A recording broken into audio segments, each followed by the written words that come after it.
Hey there, it's Munchy Middleburt Mama here. Thank you for watching this video. In this video, I want to give you 4 tippity tips on how to respond versus react in relationships.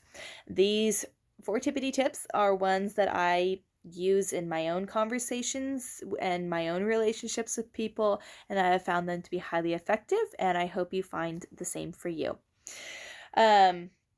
By the way, it doesn't matter what kind of relationship it is. It could be with a child, a sibling, a parent, a significant other, a boss, etc. You get the point. It shouldn't matter.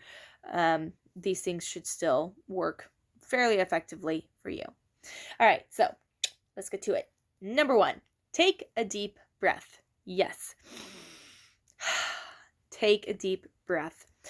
This I have found doing this helps the next 3 steps to be a lot easier to do because I've already put my mind on the response train versus the react train. I've kind of short-circuited the natural instinct to just react to the conflict at hand and to just take that deep breath and just kind of let the initial not be a part of my response.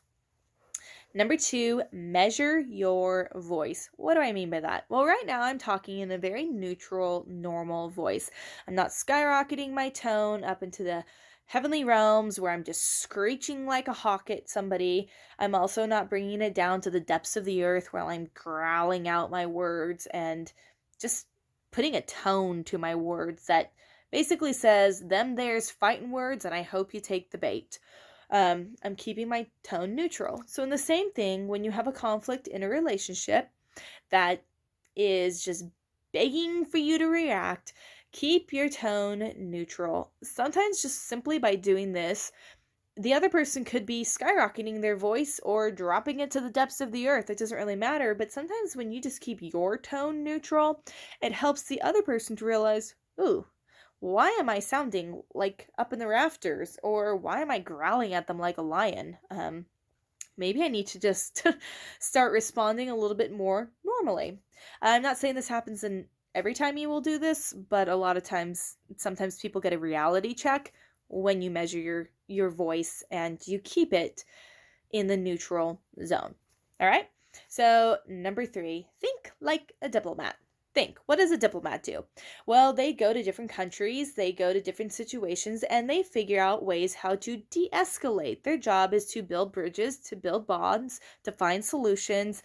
Their job is not to go there and start World War III. If that's what they're doing as a diplomat, they have failed at their job. So think like a diplomat. Think, how can I bring a solution? Is what I'm about to say going to be building a bridge or building a bomb, right? Think like that. Also on this one, I have found that when I think like a diplomat, I don't take things so personally, even if they're directed at me personally. The reason being is because I'm not thinking about it from how are they talking to me and what are they trying to shred about me. I have the overarching perspective now of this is the problem. I'm here to find a solution. How can I get to that solution? It's not about me anymore. It's about diplomacy and how I can get to this end result of finding a conclusion to this problem. So I hope that makes sense. All right. Number 4, ask genuine questions. It can be very tempting to ask questions, so for the sake of argumentation or to try and get dirt on them so you can figure out what they're thinking so you know how to argue back more effectively. Unless you want to continue the conflict, don't do that. When I say ask genuine questions, very powerful, effective questions often start with how or what. So you can ask, how have I offended you? I really want to understand. What can I do in the future to help you not feel that way? As much as possible, obviously within your power. A lot of times that person's reaction is on them. That is a whole nother video in and of itself. How can we find a solution to this? How can we move forward?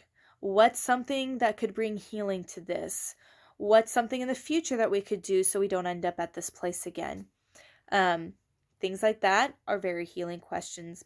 And also, when we take the time to ask questions versus just, well, I think you did, blah, blah, blah, It really takes off the defensiveness of the other person, and it helps them to feel heard. It helps them to feel known. And it really, a lot of times, helps them to de escalate out of defensive mode. But ask genuine questions. If you're just asking to argue, don't ask at all, because that can be more damaging than not. So, let me recap for you the 4 tippity tips. Number 1, take a deep breath. Number 2, measure your voice. Number 3, think like a diplomat. And number 4, ask genuine questions. I hope you found this video helpful for you, and let me know in the comments if you try this out and how the conversation went because you did respond versus react. I would love to know. And also, just as a disclaimer at the end of this, there are times that you could do these 4 things and the conversation is still going to end in a disaster. That doesn't mean you did something wrong.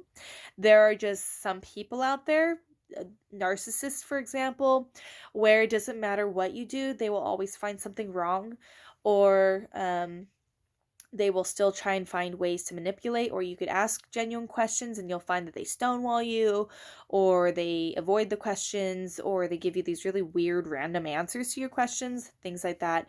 It's not because you're not communicating well. It's not because you're not doing things correctly. It's not because you didn't do enough. They just don't want a solution. And the best thing then that you can do, the only solution you can do in that kind of a conflict, is simply walk away. There's nothing more you can do, because a relationship is 2 people, and you're only responsible for bringing as much healing as possible on your side. If that other person doesn't want the healing, you can't have a relationship. It's just as simple as that. So just a little disclaimer at the end there, that this is not like 100%. If you do this, everybody's going to respond equally back to you. So just so you know that. Heads up on that, okay? Anyway, I hope you found this helpful. I look forward to doing another video. And until then, I hope you have a great day. Don't forget to hit that subscribe button, and I will talk to you later. Bye!